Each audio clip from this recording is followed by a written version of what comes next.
জুলাই অভ্যুত্থানে ছাত্র জনতার হাতে বিপর্যয় ঘটে পুলিশের। এই বাহিনী তার ভাবমূর্তি এখনো পুরোপুরি ফিরে পায়নি। ছাত্র জনতার গণ অভ্যুত্থানে গেল বছরের ৫ আগস্ট আওয়ামী লীগ সরকারের পতনের পর থেকে পলাতক ৪০ পুলিশ কর্মকর্তার পদক প্রত্যাহার করেছে সরকার।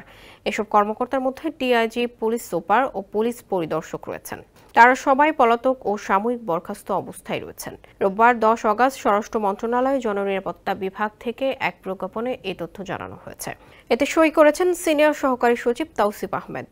প্রজ্ঞাপনে বলা হয়েছে ৪০ কর্মকর্তার ২০১০, ১১, ১৩, ১৪, ১৬, ১৭, ১৮, ১৯, ২০, ২২ সালে প্রদান করা পুলিশ পদক প্রত্যাহার করা হলো। এতে আরও বলা হয়, পদক প্রত্যাহার করা পুলিশ কর্মকর্তাদের অনুকূলে পদক সংক্রান্ত আর্থিক সুবিধাদি বন্ধ করা হলো এবং ইতিপূর্বে পদক সংক্রান্ত গৃহীত যাবতীয় অর্থ ফেরত প্রদানের জন্য নির্দেশ প্রদান করা হলো।